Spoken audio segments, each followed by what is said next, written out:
Today's session, we would be discussing wage payment system. What is meant by wage payment system?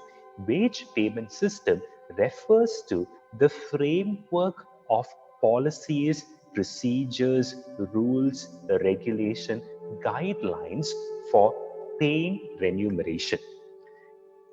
As a business, as an organization, as a firm, it is mandatory for you to go about paying salary or a financial compensation to your employees for the services that they're providing to your organization. The wage payment system provides a framework by which you would decide how much to pay, um, what and depending on the nature and the type of work that the person is carrying out. Okay, so here what would happen is they would be paying you a compensation depending on the type of work that you're engaged in. They're depending on the nature of work that you're carrying out. That is what is referred to as wage payment system. So wage payment system broadly comprises of the framework of rules, regulations, principles, guidelines that are prescribed in calculating the remuneration that needs to be paid to the employees. So different organizations, they may have different pay structures. The wage payment system talks about how do you go about calculating the wages that you have to pay to your employees.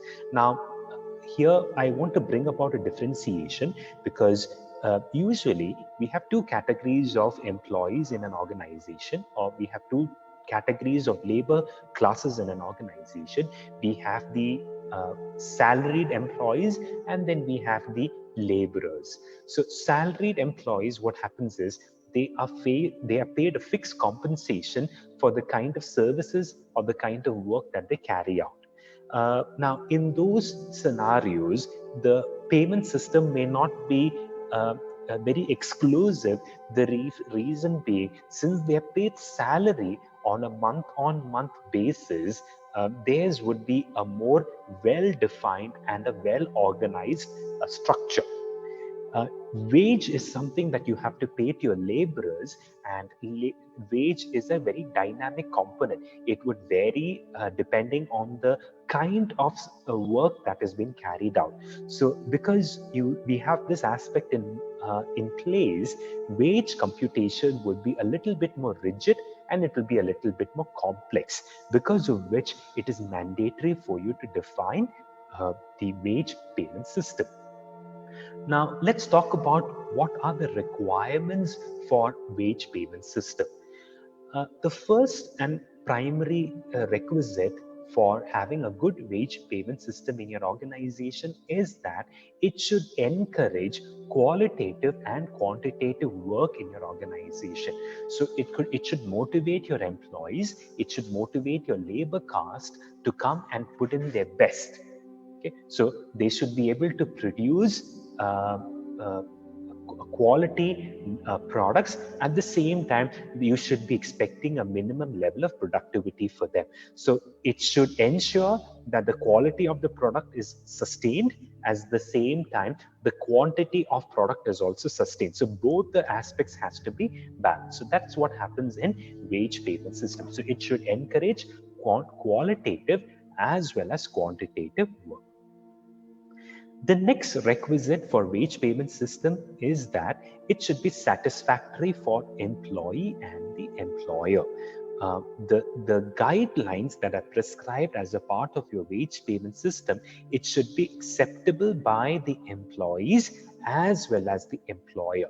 Both your working class as well as the paying class, they shall come to a mutual consensus when it comes to defining the wage payment systems. The next requisite for the wage payment system is that it should be well defined. The guidelines, the processes, the procedures, the rules, the regulations, all this should be properly documented. If you have some doubts, if you have some queries, then there should be certain documents that are prepared and that are in place for you to always go back and refer to. Next thing is, It should be easy for you to understand. It should be easy for the employee or the working class to understand. Uh, then next requisite about the labor payment system is that it should ensure a minimum living standard for the organization. Now, the society with which the labor is working in or he's living in, whatever work that he's engaged into, it should be able to provide him for that basic necessities. What does this mean? This means that there should be some minimum threshold limits that should be followed. If you go to any MNCs, they would usually have certain salary brackets that are defined. So if you are an undergraduate, this is the range with which you would be paid salary. If you are a postgraduate, this is the range with which you would be paid salary. If you have some technical certification, this is the range with which you would be paid salary. So this sort of a definition will help an employee to earn his minimum, sustain a minimum standard of living in the society that he is engaged in. At the same time, the wage payment system should be flexible in nature. What does this mean? Should there be a need to revise the wage payment system, the system should be open to that. It should not be a rigid system where you cannot afford to make any sort of changes. The system should be open to bringing about modifications or bringing about changes. Now, keeping all this in mind, let's talk about three major wage payment systems that exist. The first is the time rate system, next is the piece rate system, and finally you have incentive system. There are three major systems that are available for computation of remuneration. This is time rate system, piece rate system, and then the incentive system.